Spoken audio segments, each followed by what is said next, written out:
você estacione. Você paga R$ 5 para um dia inteiro.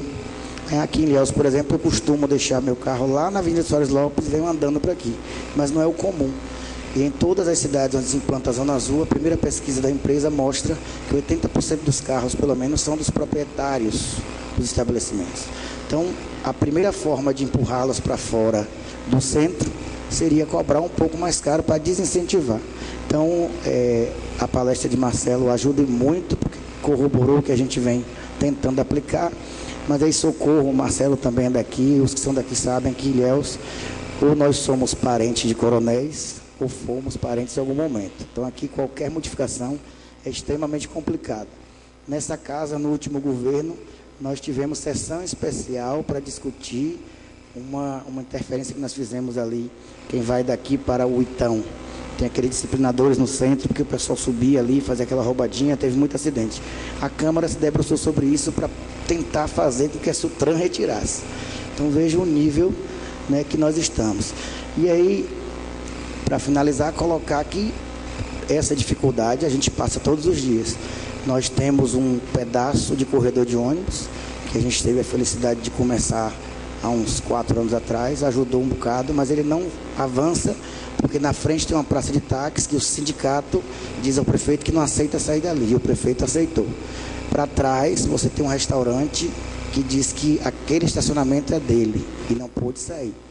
Então, agora a Sutran já começa a pintar hoje ou amanhã, né, Gilson? A ciclovia lá na litorânea. Podem ter certeza que nós vamos ter problema. E aí a minha fala aqui, enquanto que eu não sou gestor, estou tentando ajudar os colegas, é para pedir, inclusive, ajuda nossa para tocar esses projetos. Porque a gente sabe que o político tem um limite, né? E nós, da sociedade civil organizada, sindicatos, igrejas, associações, precisamos ajudar, né, essa parte gestora que quer fazer o bem para o todo, porque a política atrapalha e atrapalha sobremaneira. Então, eram essas minhas palavras e queria agradecer e dizer que estou extremamente satisfeito, né? Ilhéus há muito que precisa de iniciar essas discussões. Socorro e o Instituto Nosso Ilhéus tem um papel importantíssimo, vem travando essa batalha há um tempo, com todas as dificuldades, né? Socorro tem aí apelidos de tudo quanto é jeito, que é governo, que é oposição, que é tudo. Não entenderam ainda o papel do Instituto Nosso Ilhéus e de Socorro e das pessoas que estão aqui, né? Nós temos também o projeto.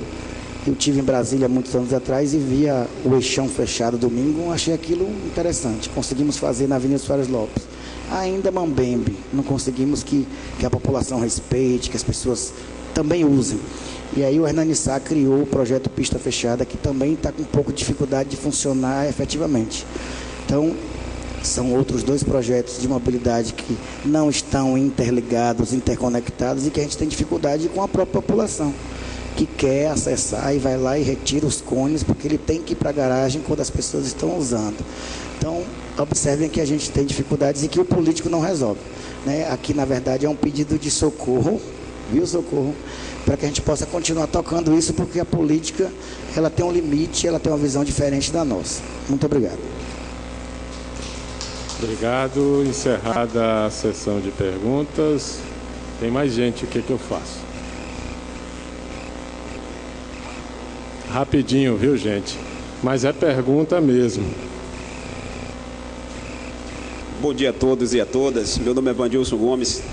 Sou secretário-geral da FAME, Federação das Associações de Moradores de Ilhéus, e aqui também representando a CADEF, Casa de Apoio aos Deficientes Físicos de Ilhéus.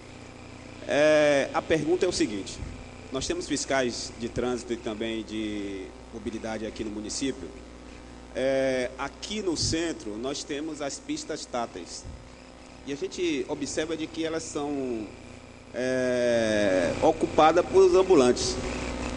Isso, inclusive, nós denunciamos ao Ministério Público e também ficamos de receber também do CREA essa fiscalização sobre a mobilidade urbana aqui no município.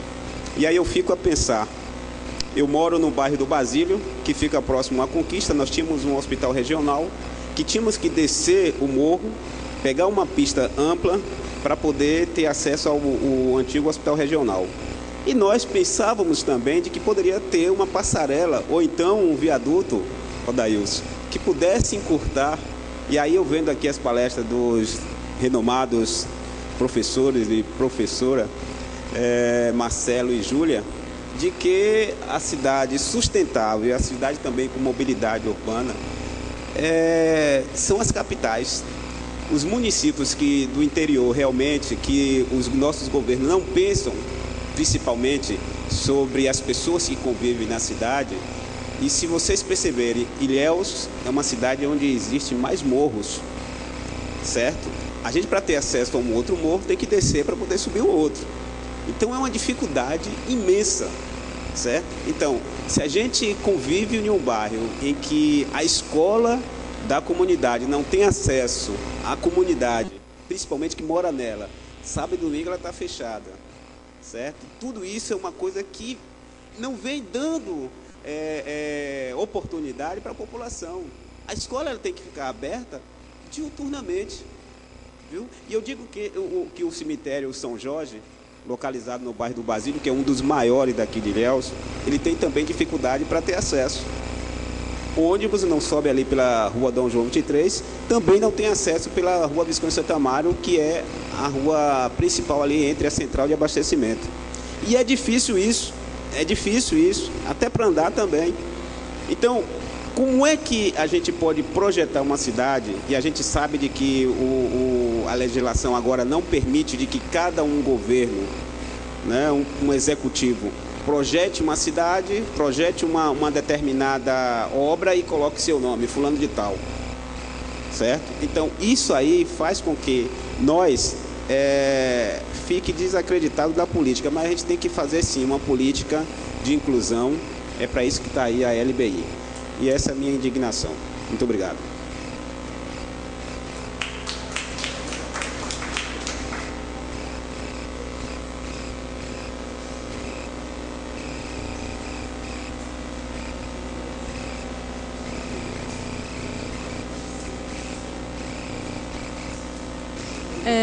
Eu vou responder duas perguntas em uma, tá? Duas colocações. Essa questão do Marco Zero que foi citada não é um problema específico de Ilhéus. Vamos dizer que isso acontece em muitos municípios. E nos casos citados aqui, como por exemplo Curitiba e Medellín, foram criadas agências de desenvolvimento urbano paralelas, que elas tiveram um orçamento específico e esse prazo de 20 anos para executar uma série de medidas, tá? Então, só para ilustrar como que isso foi viável em alguns contextos da América Latina. Agora, a gente tem muitos casos de, vamos dizer assim, por exemplo, o caso da Faria Lima ou Rua dos Pinheiros. A Rua dos Pinheiros, principalmente, foi a Associação de Comerciantes que fez uma rua inteira, toda calçada integrada, com um financiamento privado, seguindo as premissas da Cartilha do Passeio Livre, né? Então, é possível fazer ações locais que são, de repente, replicadas. Então, muita gente vê uma calçada inteira bem feita e fala, nossa, como é bom, deixa eu falar com o meu vizinho e ver se a gente não reforma a nossa, né? Então, eu acho que essa disposição municipal de criar políticas públicas que incentivem e que fomentem ações, mesmo que a gente comece pontualmente, já é um primeiro passo. No caso da resistência da sociedade, isso acontece muito, em todos os casos. A ciclofaixa de domingo, que acontece em São Paulo, que é um percurso de lazer, tem uma grande resistência em pleno domingo. A implementação dos 400 quilômetros de ciclofaixa na cidade de São Paulo teve muita resistência. Agora, sim, já existem caminhos que podem reduzir essa resistência. Então, o diálogo com a população, antes de você passar uma ciclofaixa na frente daquele comércio, você conversa. Antes de você fazer uma rede a toque de caixa, você vê quais são os pontos e estabelece um estudo de percurso, né? Então, de repente, ligar escolas com áreas residenciais, criar estratégias de planejamento para que se efetive da melhor maneira essas ações.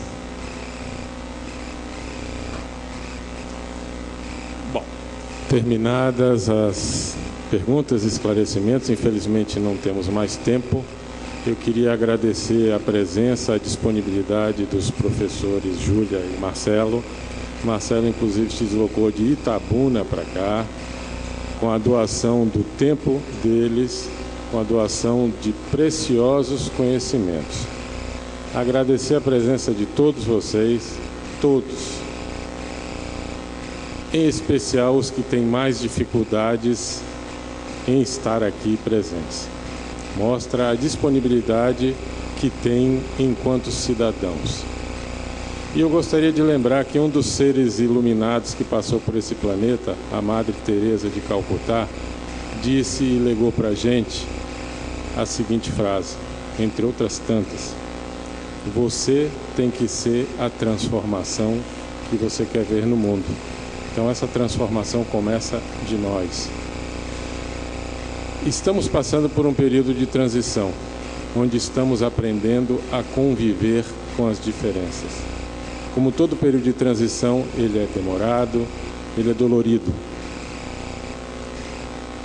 Mas, principalmente, a gente está aprendendo a respeitar essas diferenças.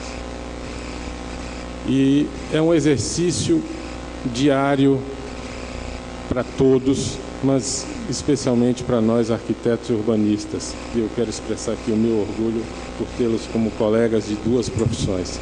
A arquitetura, da qual faço parte há 33 anos, e a docência, ou seja, professor do ensino superior, da qual sou estreante e faço parte há menos de um ano. Mas, como eu ia dizendo, esse grande exercício que temos que fazer é o da empatia.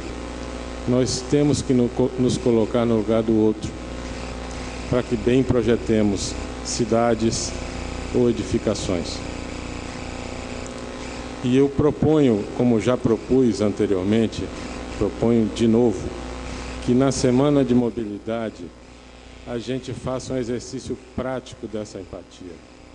A gente escolha trechos da cidade que tenham dificuldade de mobilidade e acessibilidade, e as pessoas que não têm dificuldades passem a se exercitar, tampando os ouvidos, tampando os olhos, sentando numa cadeira de rodas. Só assim a gente vai entender as dificuldades que os outros que têm dificuldades passam. E só assim a gente vai entender que esses exemplos de cidades mais humanas que foram mostrados tanto em países ditos desenvolvidos, países ricos, quanto países iguais aos nossos, como foi o caso de Medellín, que há sim a possibilidade da gente transformar essa realidade, da gente ter cidades mais humanas, mais humanizadas, mais caminháveis e voltadas para as pessoas. A gente pode fazer isso. Depende somente, exclusivamente de nós. Obrigado. Muito obrigado, Ricardo. Muito obrigado, Júlia, Marcelo. Estamos com o tempo já extrapolado, mas